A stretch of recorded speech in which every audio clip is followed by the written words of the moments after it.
relative to the giraffe, and it's such a shy creature, the Western world had no idea it even existed till 1901. For that year, we thought it was a purely mythical animal, which gives me hope for finding the unicorn. Now, down on our left, this small pond is what we call a watering hole. We're actually getting to see a black rhinoceros up there. Across the pond, on top of the hill, just nibbling on some grass up there. We'll get a little bit closer, hopefully get a better view here. Now there is a second rhino to the far left, but I'm not sure that's a better angle of the creature, so we'll go ahead and continue with our original plan. Now I am a bit surprised to find two black rhinos in the same area. Generally they're a very solitary creature, however because of the watering hole here, it's a prime place for many animals to gather, even when normally they wouldn't. Now the black rhino might be a little bit difficult because he's eating some food, but if you look near his mouth you can see he's got a pointed lip. It's the easiest way to tell him apart from the white rhino, which has a wide, flat mouth, better suited for grazing tall grass in the plains than pulling off leaves off of bushes and trees here in the forest. Now ahead of us, coming up on our right, are a couple different species of antelope. The light tan antelope here is a greater kudu, one of two antelope on the reserve where only males grow horns. The females, like these, will stay together in small family groups. The males will live out by themselves. Now that copper-colored antelope there is a bongo. Both male and female bongo grow horns. They have a long, sloping set of horns that slant backwards on their head, allowing them to dive quickly through the underbrush without getting caught on any low-hanging bushes or any low-hanging branches that they might run through. They're also mainly nocturnal, so getting to see them awake at all right now is pretty exciting. But we'll go ahead and keep moving. We're actually headed deeper into the woods, over toward the Safi River. Safi River is home to an entire bloat of hippopotamus, and any habitat that can support the hippo can also support pelicans, cormorants, and crocodiles, so keep your eyes out for those as well. Especially hippos. Hippos can be a little bit tough to see. They spend a lot of their day in the water to stay cool, so if we don't get a great view over here, we'll just cross wherever the river's shallow. Should get a better view over there anyway.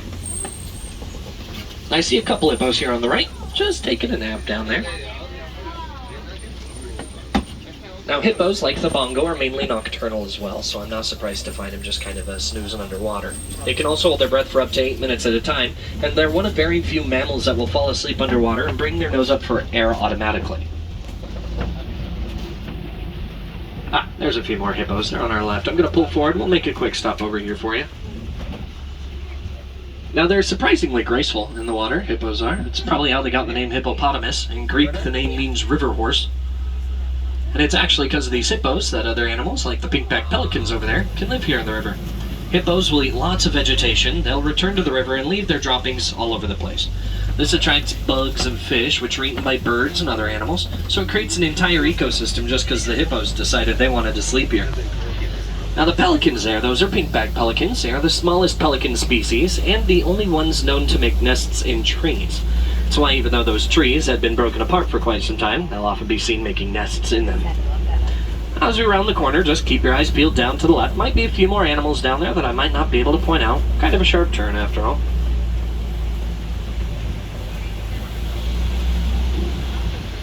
Oh, I see some Nile crocodiles off to the left. So a few of them up on the riverbank there. I love crocodiles, I find them fascinating, but they are on a short list of animals that I try not to get too close to. Nile crocodiles, on average, grow 16 to 20 feet long. They are the largest crocodilian species in Africa. They live to be about 45 years old in the wild, and in captivity they can live to be over 85 years. And despite being an animal that many animals should avoid, they're actually very good parents. When their eggs are ready to hatch, they'll gently roll those eggs around in their mouths to encourage that hatching behavior. Then they'll ferry their small children from place to place, keeping them safe from other predators till they're large enough to take care of themselves. But either way, we're going to give them some space. Leave the Safi River behind us. I'm going to take you out toward the savannah. Wide open plains are home to a large variety of animals like elephants and giraffe and other large migratory herds like wildebeest, antelope, and zebra. Our wardens also reported seeing an increase in predator activity along this section of the reserve, most notably the painted dog, also called the African wild dog or the painted wolf. So if we're lucky, might find a few of those predators prowling about the plains. But here we are, approaching the Serengeti grasslands. They stretch for hundreds of miles and are home to millions of animals that travel across these plains every year. This right here is the wild Africa we're trying very hard to conserve, truly one of the last wild places left on Earth.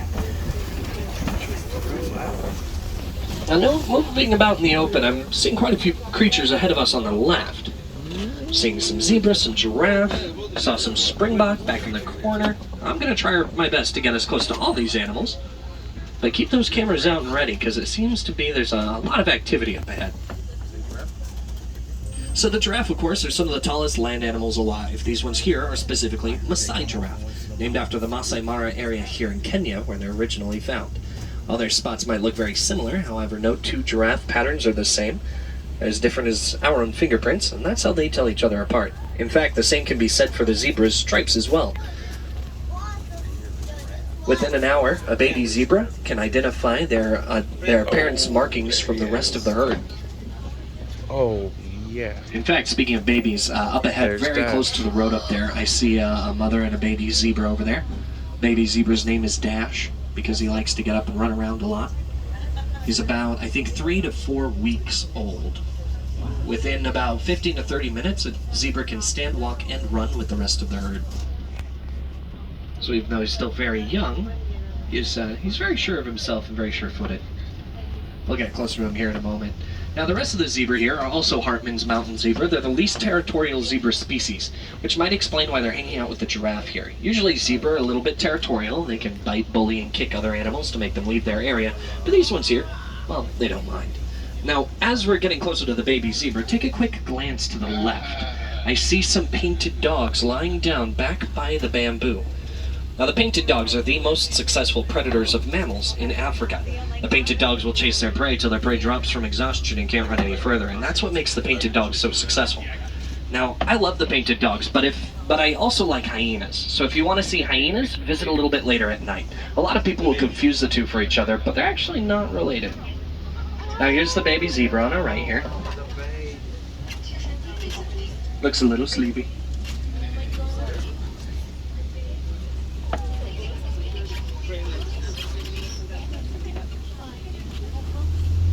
Now over here on our left, we're seeing some Ankole cattle underneath the trees with their massive horns. Ankole cattle are one of two domesticated creatures on the reserve, a sign of wealth and prosperity to the people that own them.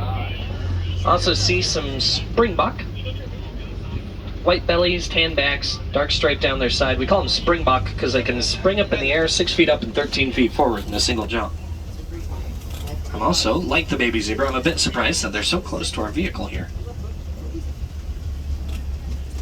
Springbok was like, well, I can get further away if you need. Alright, well, I'm glad we got to see so much activity. Let's get one more look at the giraffe over here before we continue out toward the fields. Now this giraffe coming up on our right, the smaller one with the dark spots, probably close to a year old.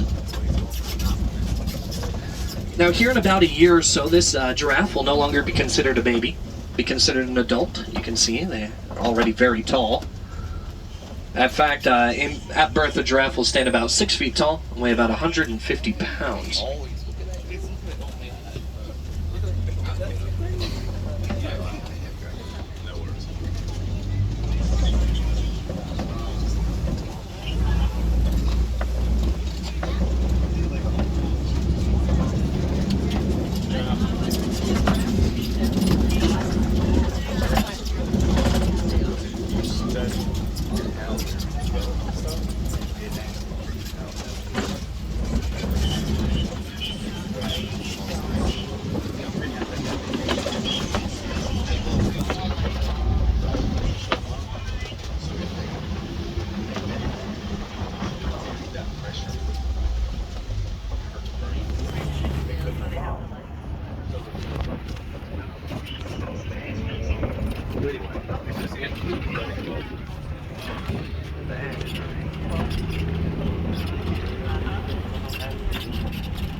Now we're taking our safari over toward an area that I like to call Pachyderm Point because of the elephants that have been migrating through here.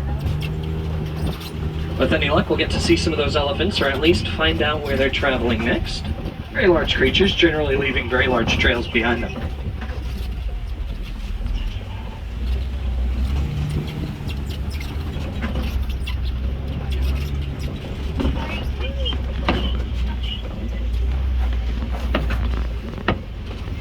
Actually, I believe I see an elephant up ahead.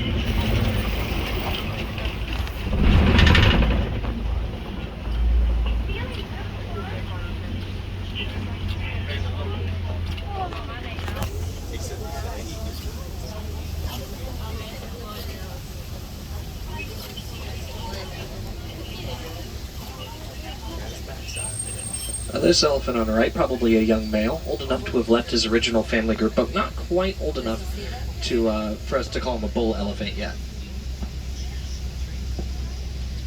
Looks like he's enjoying some breakfast, playing with his food a little bit.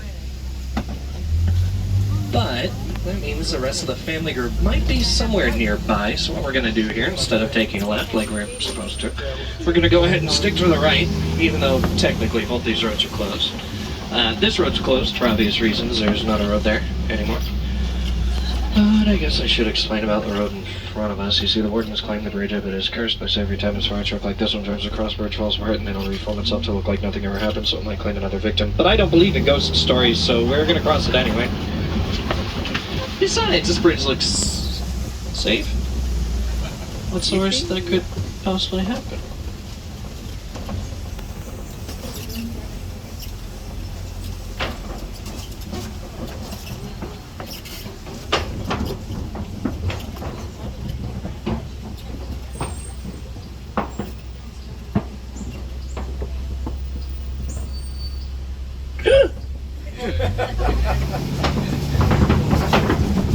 Told you it was safe. Anyways.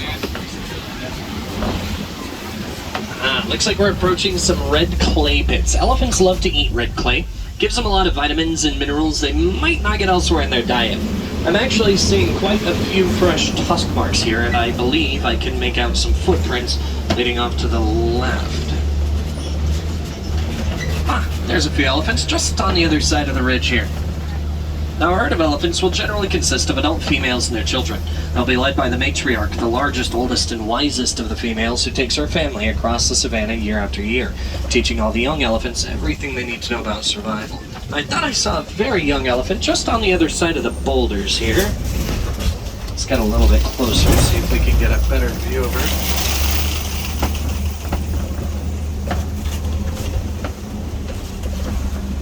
There she is. Now, for an elephant, she's still very young. She's about 4 years old, 4.5 years old now. She'll be a child for another 10 years or so. After all, elephants have the second longest childhood in the entire animal kingdom. Childhood lasts about 13 to 15 years. The only childhood I can imagine that lasts longer than that is a human childhood, lasting about 18 to 45. Now we can see her mother there, just off to her right. Beautiful tusks. It's very possible that she is the matriarch of this group here.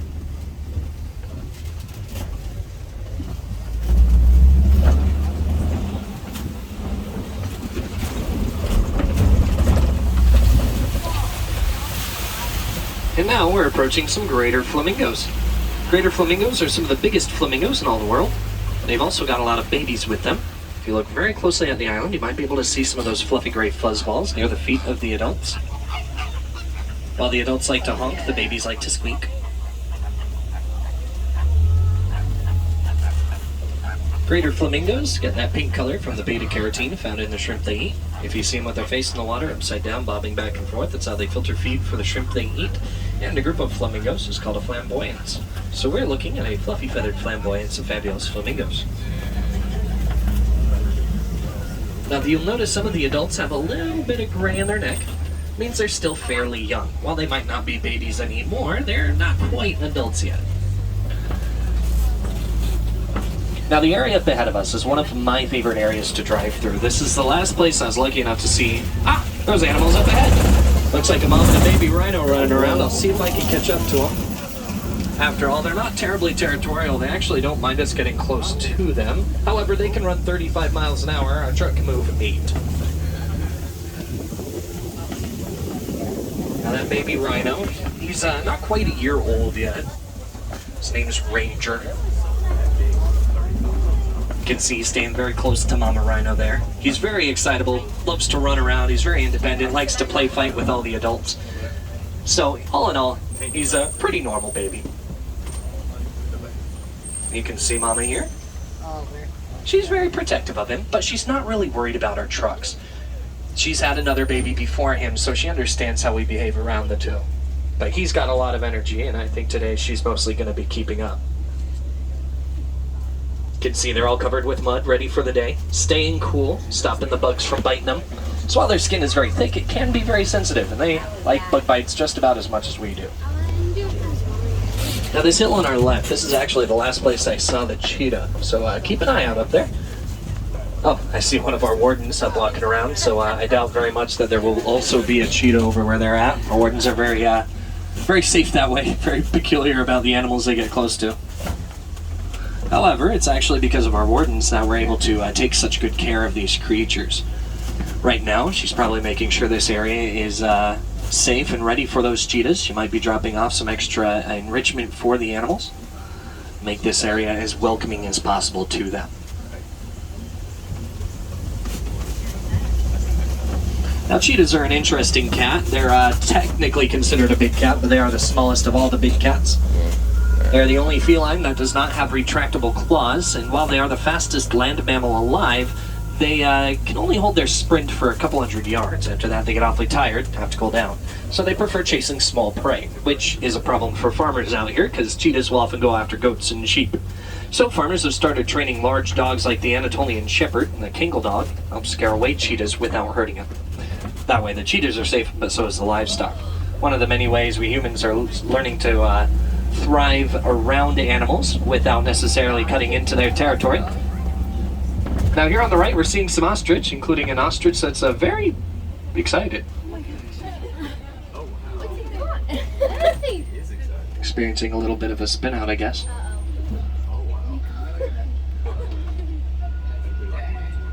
Now ostrich can run 40 miles an hour. So this interesting display here, probably a lot like the baby rhino we saw, just too much energy. Must have drank from the warden's coffee cup this morning.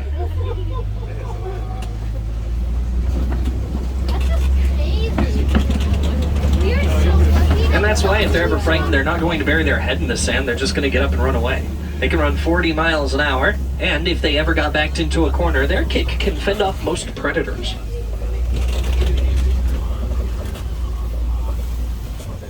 I see some burrows down here on our left. They probably belong to the warthog. Actually, there are a couple warthogs back there, back behind the boulders. You can see them lying down. Warthogs grow to be some of the largest burrowing animals in Africa, using tusks and hooves to dig out these burrows. Should they become frightened, they'll back into the burrows they dig. Now we're seeing the rhinos again, coming up on our right. Might get another look at those ostriches. Maybe they've calmed down. Maybe they haven't. We're also seeing a bontebok off to our right, small purplish-brown antelope closely related to the wildebeest.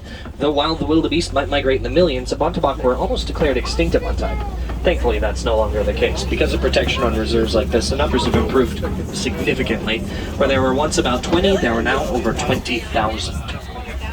I know a few of you have been out here on safaris with us before, but if you were here on the reserve a little over 9 years ago or so, you might remember the area up ahead of us has had a very interesting history. For the longest time, we had almost daily encounters with poachers over here, who are after the elephants Big Red and Little Red for their ivory tusks. Thankfully, finally ran those poachers out of here, saved the elephants.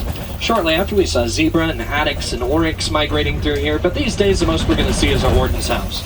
Chose to live here at the edge of the reserves. It keeps them close to anything that might need their attention. And because it's been relatively calm recently, they've decided to raise a herd of Nigerian dwarf goats. These itty-bitty goats, they're very small, very playful, love to jump up and climb on top of things and butt heads with each other. They provide nutritious milk for the village. Now some people see these adorable goats so close to wild animals like the rhino and the ostrich and find it a little bit weird, a little bit jarring. But honestly, this is a very common sight, not only here but around the world. We humans and our domesticated friends are living closer and closer to wild animals every single day. In fact, you might remember a time you got to see a wild animal very close to your own home. Now I know recently, in our backyard, we found a small burrow of baby bunnies, and we had no idea what to do. We thought initially that they were abandoned, so we looked into it, we did just a quick search on the internet, and apparently that's very normal for the adult rabbits to leave their baby bunnies. That way, their less attention is drawn to them by predators, and so the parents will often visit in the mornings and the evenings, but usually leave them alone the rest of the day. And so, after learning that, we decided, you know what, the safest option for these rabbits is simply just to leave them alone. Apparently, in a few weeks, they'll be grown enough to leave their little burrow, and then they'll go off and live their bunny lives. So that's just a small example of how learning just a little bit about the wild world around us can help make a big difference in these animals' lives. And the same works for any animal, whether out here on the reserve or in your neighborhoods. But right now, we are nearing the edge of the reserve, and that means you're nearing the end of our safari. I had a wonderful time with you, though, and I hope you've had a wonderful time, too, because here on Kilimanjaro Safaris, we like to go wild. Always feel free to visit again, though. No two safaris are ever the same. The animals make sure that, and a different driver can always tell you different things about these animals. Of course, my name is Larry. Asante Sana. Thanks so much for joining me here today. And here in Harambe, we say Kwaherini, as Kwaherini means to go well. Hope you have an adventure wherever your travels take you next. Now is a great chance to check your seats, though. Please make sure you have everything and everyone you've been traveling with. Got a little bumpy out there. Don't want to leave anybody behind. Once we get up to the dock, watch the doors on the right. Watch your step down. Check your seats one last time for us. Alrighty, we're getting that all clear. So, Asante Sana, thanks for joining me here today. Kwaherini, and of course to my wilderness explorers on board. The wilderness must be explored. Caw, caw, roar! Jumbo Warden.